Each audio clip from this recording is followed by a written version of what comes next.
All right, here we are. We're live with Julian from GetBase. Good to have you here, Julian.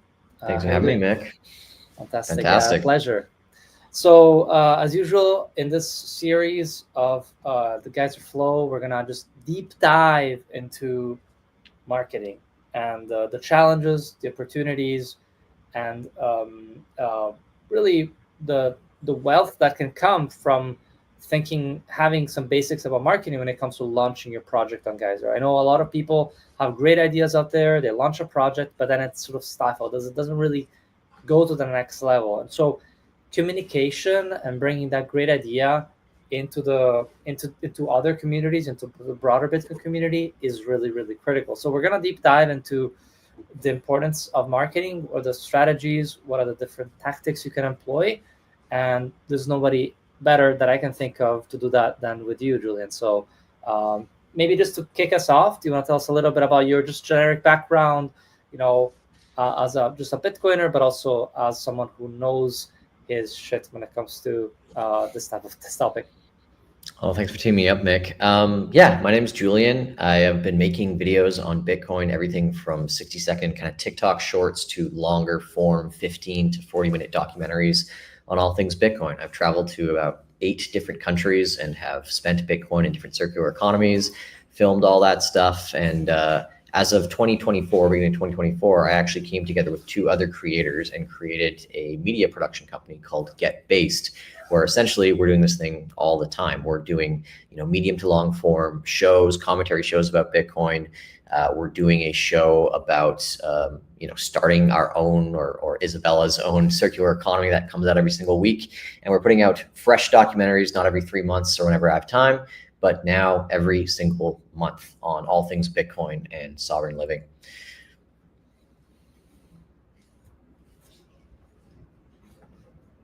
Sorry, Mick. I think I have you on mute right now. Yes, I was on mute. Oh, All good. cool. So yeah, fantastic intro. We already have a comment here from Martin say that he really needs to understand how to market the project. So yeah, this is exactly what this chat is for. So let's get into it. Let's talk a little bit about. So you've talked about GetBased, yeah, what you're working on. Let's talk a little bit about some of your projects. I know you, but also Isa, your co-founder, has had launched projects on Geyser and have raised tens of thousands of dollars in just a couple of weeks. So do you want to take us through your projects quickly and just help us understand what role that marketing and content have for your project? Yeah, absolutely. I remember, God, feels like forever ago, about a year and a half ago, I think, or maybe even 2 years ago. I launched my first Geyser campaign, which was Bitcoin in 60 seconds. So I had been making these shorts, trying to compress some Bitcoin concept into 60 seconds, or about 160 words. And I was doing these for fun, but I was paying an external team to edit all of them. And it was costing me around $600 to $1,000 a month to do all those videos. And I was thinking, well, a lot of people in the Bitcoin community seem to like those videos. So I'm wondering if, I would be able to get some fundraising to pay my editors a little bit. So it wasn't coming straight up of my pocket. And we're using, the Bitcoin community who appreciates, every little orange pill media piece they can get out to their friends and family, if they would be willing to put up some money to pay for some of this stuff on my behalf. So I launched a campaign where I basically broke down what I was doing there. And I'll be completely honest, unlike Isa, I have not kept this campaign fully up to detail, but I put it out into the world. And my first way of kind of marketing that was every time I had posted one of those shorts on Twitter, in a comment underneath, I would say, hey, do you want to support more videos like this?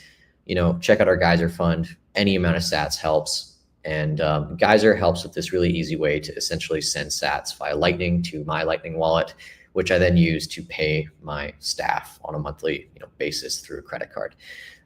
So yeah, I basically, you can see in that Bitcoin in 60 seconds thing, I basically just broke down what I'm doing, the mission and all of that, where the money's actually going. I think that's probably the most important thing when you're trying to ask people for funds on Geyser, is they want to have like a pretty clear idea of where that money is going. Because when you do crowdfunding and Kickstarter and Indiegogo, some of these things can feel like corporate scams. You don't quite know where the funds are going. And so people want to see your proof of work. They want to see evidence that you've already created something somewhat close to the vision that you have so that they know that those funds are likely going to go to the next project that you have or the next 10 videos. So I didn't start this campaign in particular until I had already made a few dozen, but I had the idea far before that of hopefully getting some Bitcoiners to zap me or pay for these things.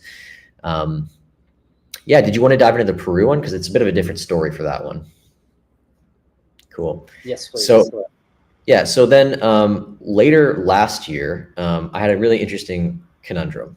I learned about this circular economy called Motive in Peru. And I had already done a couple different circular economy documentaries, and I, again, pay for them out of pocket. But when I say pay for out of pocket, I mean sell my Bitcoin for fiat to buy plane tickets, or buy the plane tickets through Bitrefill or something. And I was getting a little bit tired of doing that, especially with the bear market and the price of Bitcoin being so low. But I still wanted to make Bitcoin films, and so the opportunity with Motive was really interesting because they are doing not just one circular economy in a country, like one town, they're doing like 15. And so I thought, well, the only way to make a really comprehensive documentary about all this is probably visit multiple ones.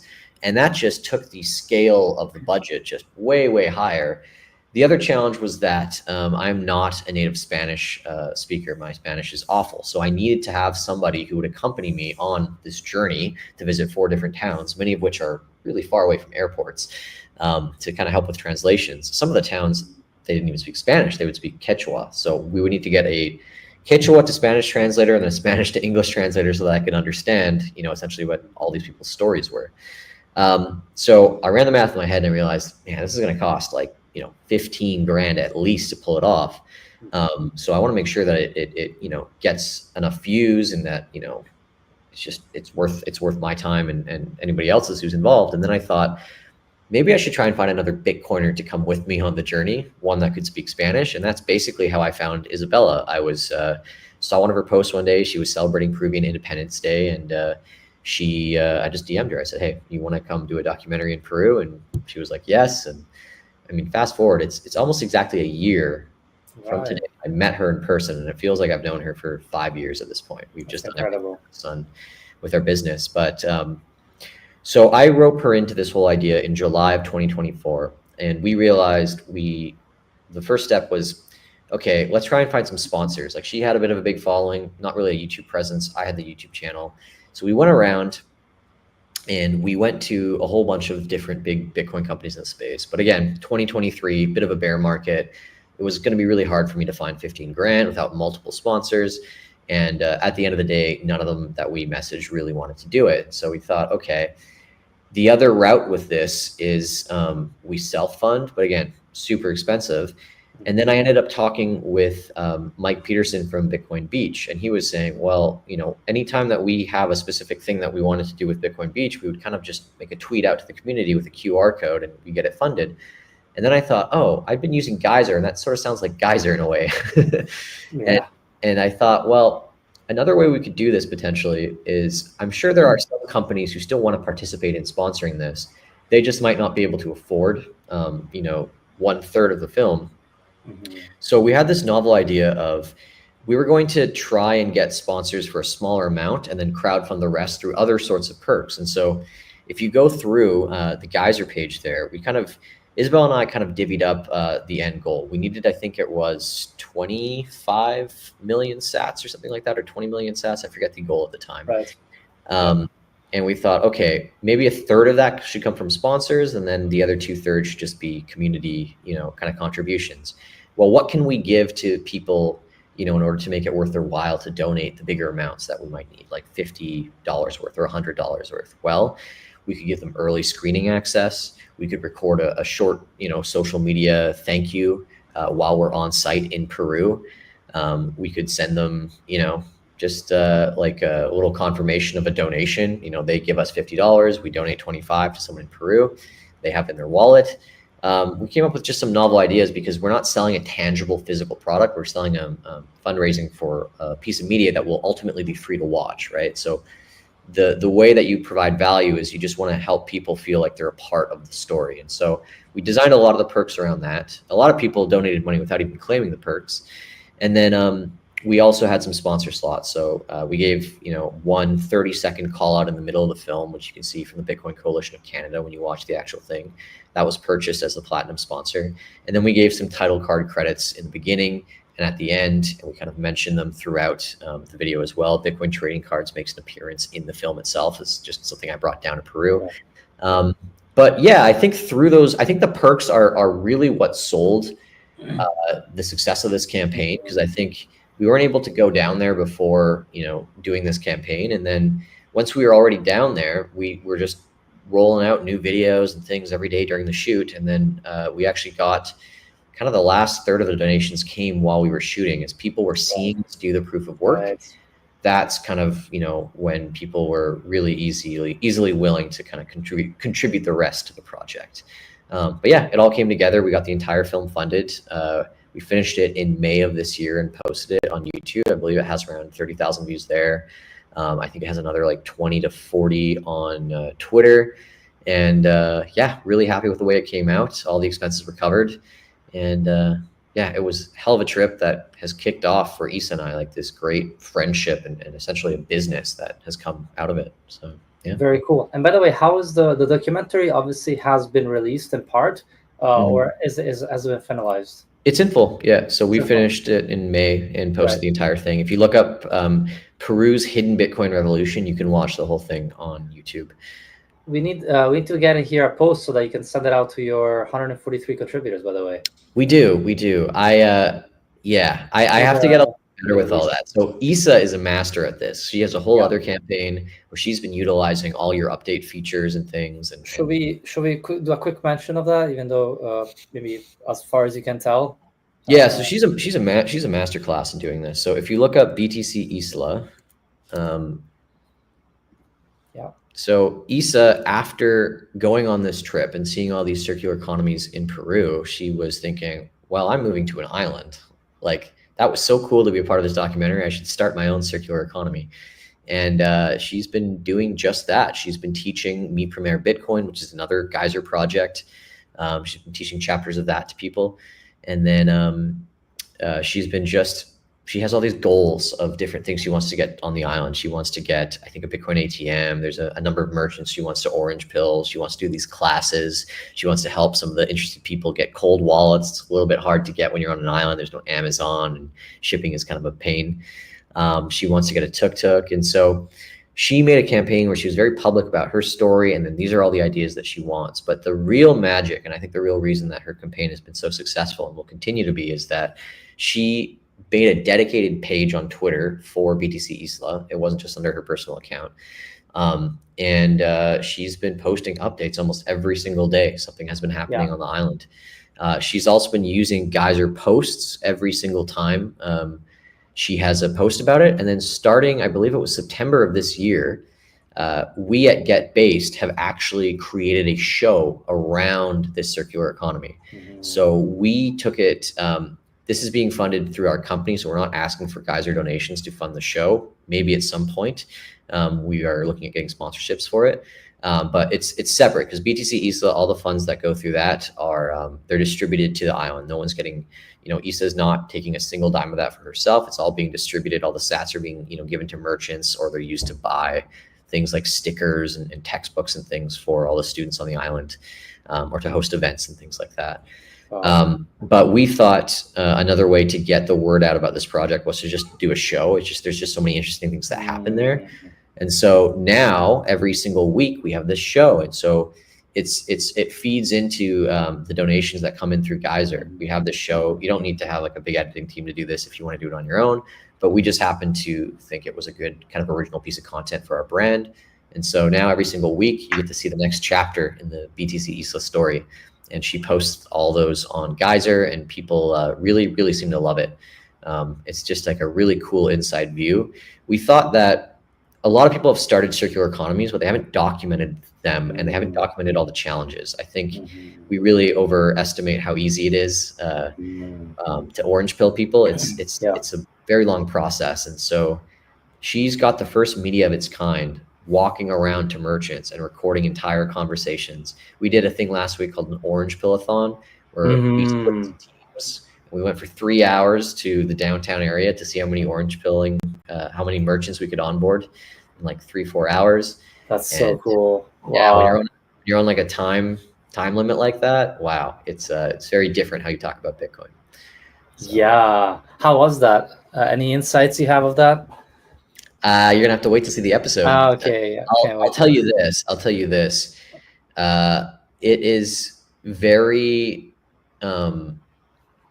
it's very difficult to onboard a merchant if they don't know what Bitcoin is, because you're going to spend half that pitch trying to figure out, how do I pitch Bitcoin? And I think the maxis in us want to start getting everyone down this, like, money's inflationary and all this stuff, and the government's stealing from you, and all currencies go to zero. Like, you have to resist doing that, because people, like, you cannot just thrust people into that deep of a knowledge. It's like explaining rocket science to someone. You have to understand what their pain points are. So really, when you're orange pilling someone, you should be asking more questions than telling them ideas and concepts. The beginning of your conversation should be more about questioning, how many tourists come in here? What have you heard about Bitcoin so far? Dig into their knowledge, and then adjust and tailor your pitch based on their background and their knowledge. Makes a lot of sense. So let's pause. So this has been fantastic insights as to, like, the project and the importance of writing posts, and having specific goals, being transparent about your initiative, bringing in rewards and giving back. This is all really enlightening and makes a lot of sense. But let's take a quick step back and just think about marketing versus content versus, some people call it growth and other people call it obviously social media. How do we define these different things? Like, how do you define marketing, social media, and content, and how are they different, if at all? That's a good question. I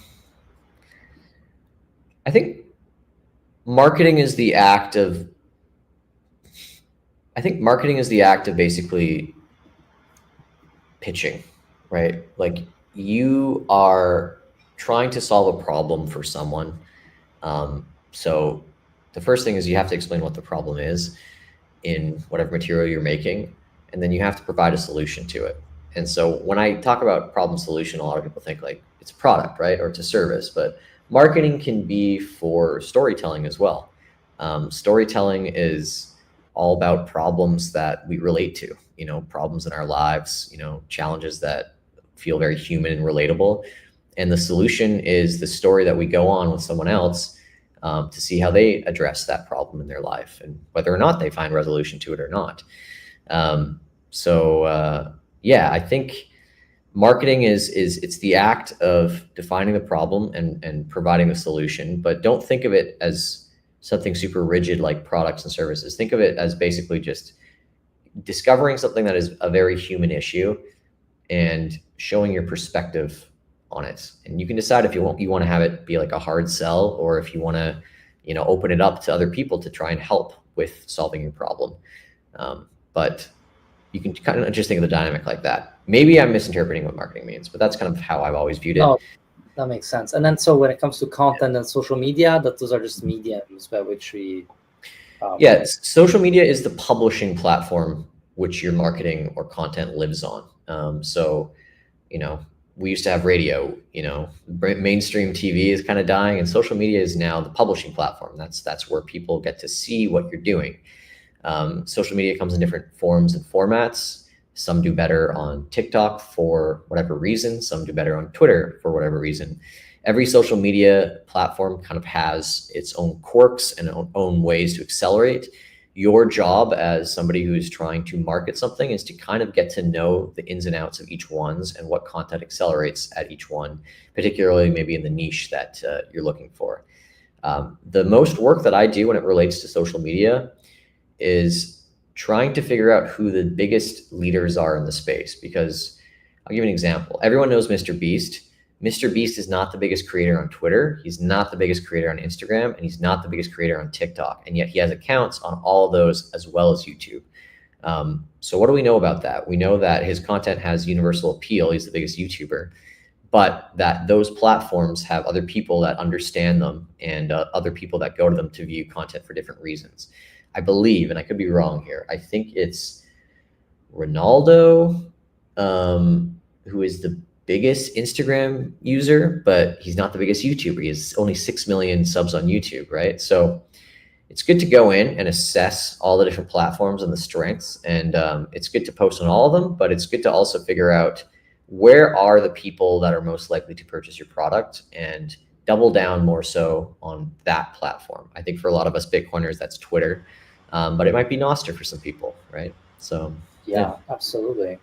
Where are the people that care about the problem that I'm looking to solve? And for a lot of projects on Geyser, whether you're a circular economy or you have a new type of Bitcoin product that you want to launch out there, or if it's an event, or really just pushing Bitcoin adoption forward in different ways, then you are looking at Bitcoiners. And so think about where are the Bitcoiners that care about the specific problem. mhm. And like you said, then how do you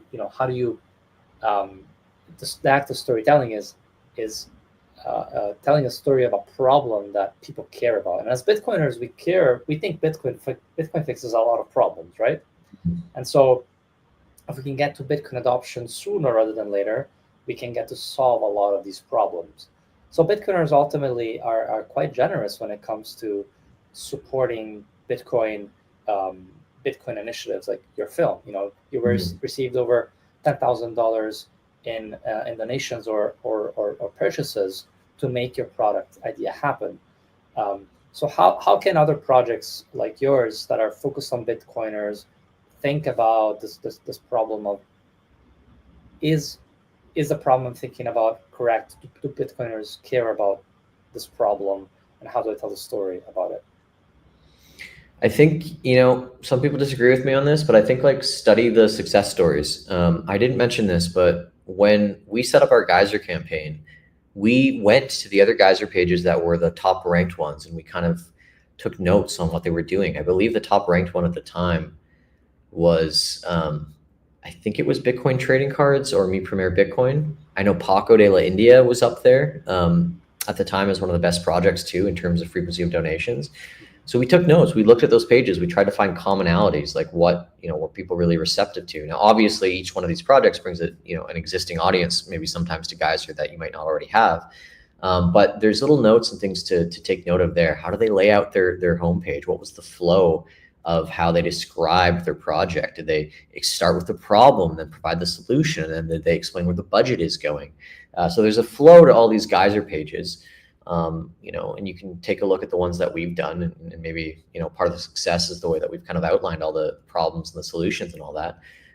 But do take inspiration from other people and apply some of that where you can to your own projects. In terms of finding Bitcoiners, yeah, I think you'll find by and large, the most savvy Bitcoiners are on Twitter. They're also on Nostr. It's a great place, but again, it's really important that you learn how those platforms work. For instance, there's no native video uploading on Nostr, so if you want to post a video that doesn't just like send somebody to another website, you're going to have to buy something like nostr.build and upload your video there, and it'll have to be compressed. Another quirk with Twitter you'll find is that if you post links to external websites, those posts will be deboosted.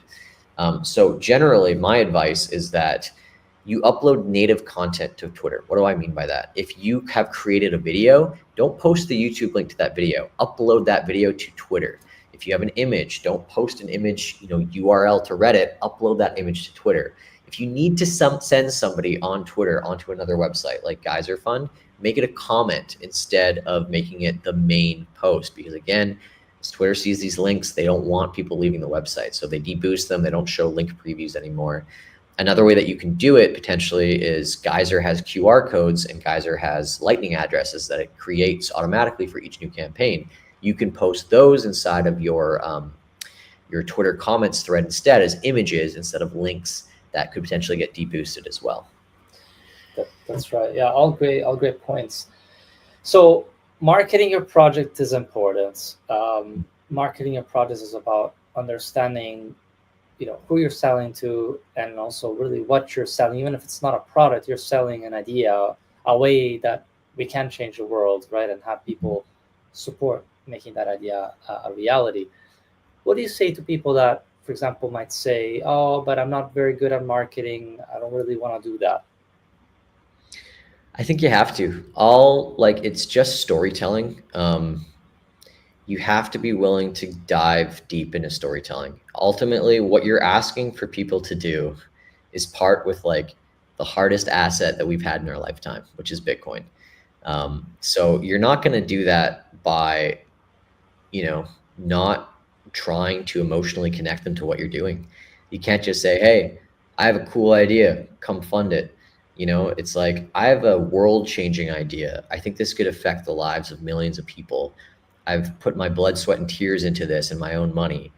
And I think if we just get a little bit more from the community, we can really, accelerate this thing and take it to the next level." You have to be willing to get on people's level. You have to not beg necessarily, but you have to be willing to chat with people and sympathize that they're not going to want to part with their Bitcoin or necessarily their fiat either, right? So they need a really compelling reason. They need to feel that either this is like an amazing cause that they want to be a part of, and they're okay not getting a specific product or service in return for their donation. They've got to just be willing to see this thing exist and feel pride in saying they helped make it happen, or you've got to provide them something in return, whether it be a perk, a t-shirt, a sticker, or something like that. From what I observed from Geyser, the biggest campaigns have been circular economies, because people love being a part of those stories, saying, "Hey, I made Bitcoin happen on this random place across the world." People love being a part of that stuff. Or there's usually some type of tangible reward attached to it. Hero of Bitcoin is a really good example. I saw the development process of that. They put out betas, they put out images, we got little teasers. And every time I saw a post from those guys, the little nostalgia chip in my brain started going. And then when it was actually finished, they said, "Hey, we only have X amount of copies. Come purchase one." And you bet your tail that I went out and I purchased a copy of Hero of Bitcoin. So have people along with the story, find a cadence and a frequency. Again, ideally, you would put out marketing updates every single day. Not possible. A lot of us have day jobs, but you need to find a consistency, because people will grow accustomed to the consistency of your posting. So if you can only handle once per week, do once per week. If it's only once every 2 weeks, do once every 2 weeks, right? But if you can do more potentially, but just make sure that it's predictable and reliable, storytelling and marketing that you're doing. Yeah, brilliantly said. And I was going to actually leading into the next question, which is, there's also crowdfunding, is a lot of it is about hype, right? And creating hype around it. But a lot of times the project is actually longer lasting.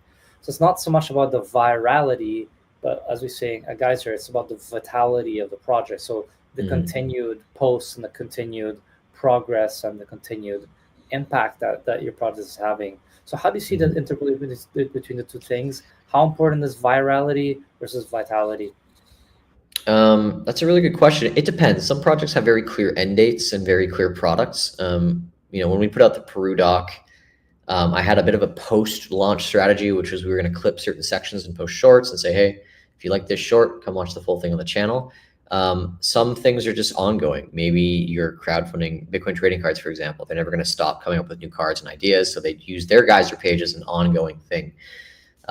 So you have to kind of figure out what fits your project. If your thing is ongoing, then it's definitely important to have a evergreen strategy to keep, putting out material as much as possible.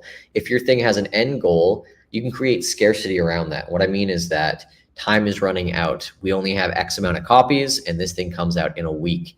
As you accelerate towards the deadline, the quantity of your content should increase. You should be stimulating as much FOMO as possible for people to become a part of something that is inevitably going to kind of end or close. If it's ongoing, again, you need to find that kind of consistent rhythm. Yeah, well said. Yeah, it depends, and it really depends on where you're trying to reach and the progress of your project. But definitely celebrating every win, celebrating changes, showcasing the progress to people that have funded you.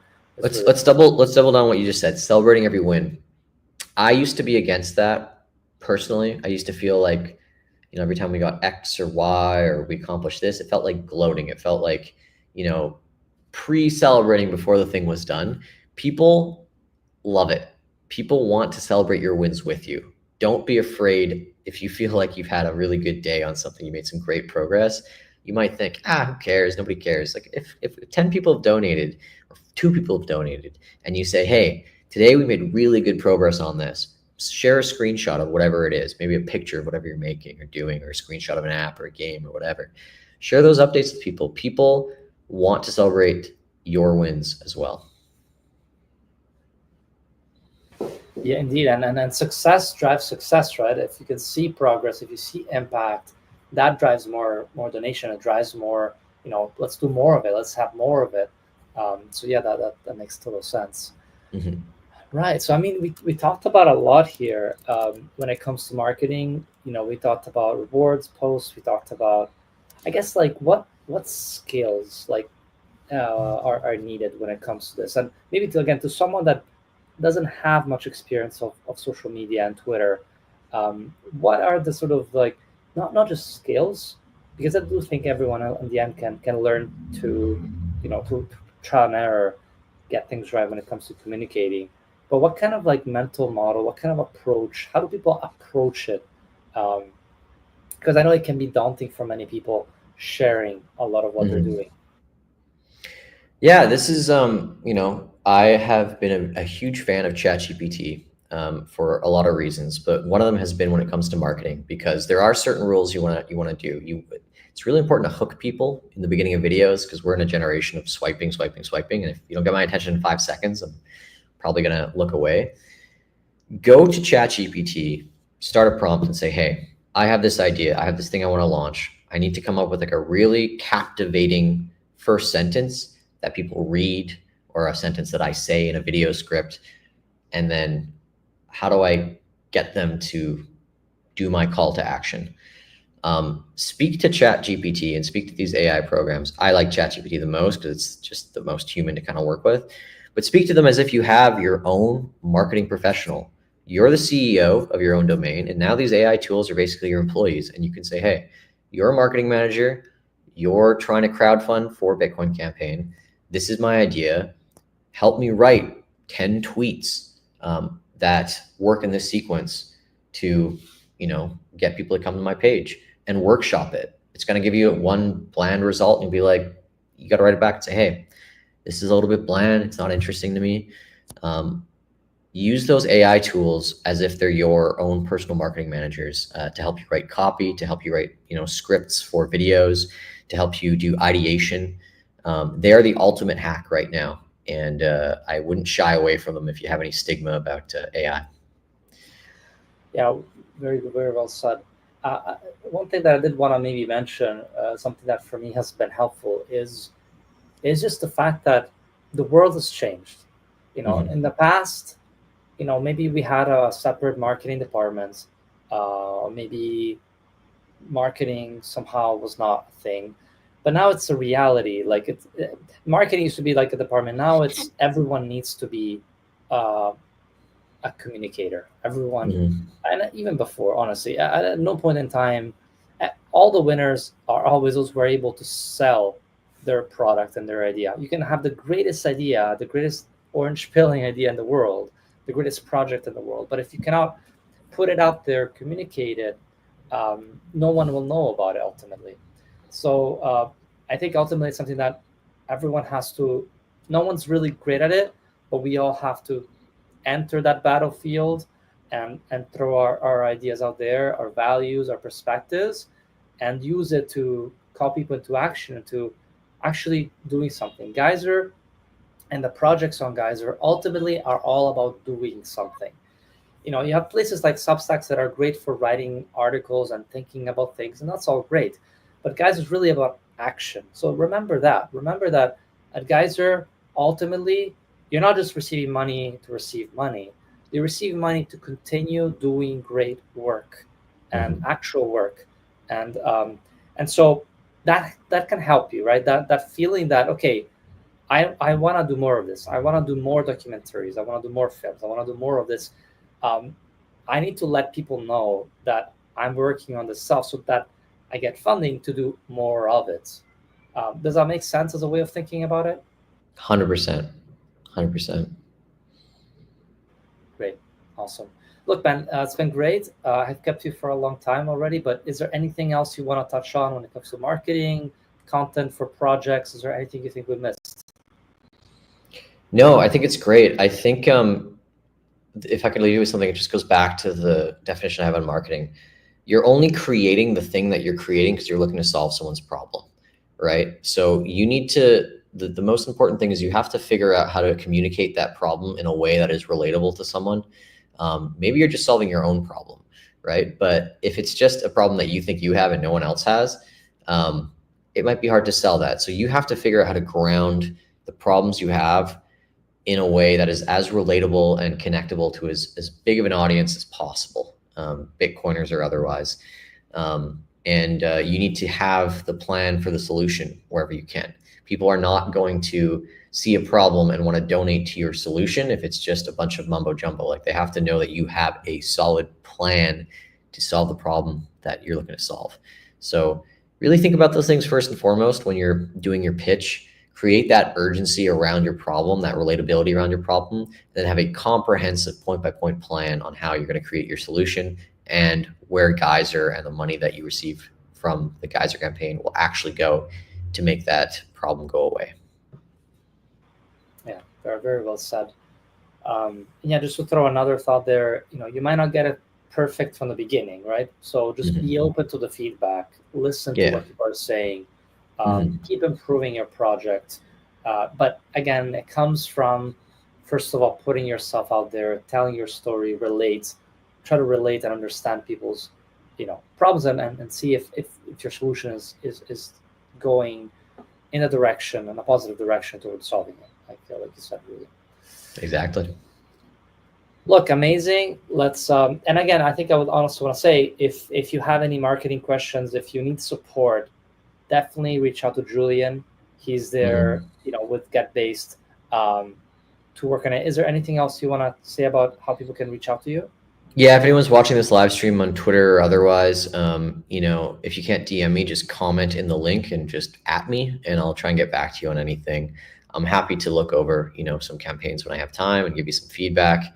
I'm not 100% expert. I'm still learning all this stuff. I don't want to pretend that I can whip up a campaign for anything and make, 2 Bitcoin in a day or two.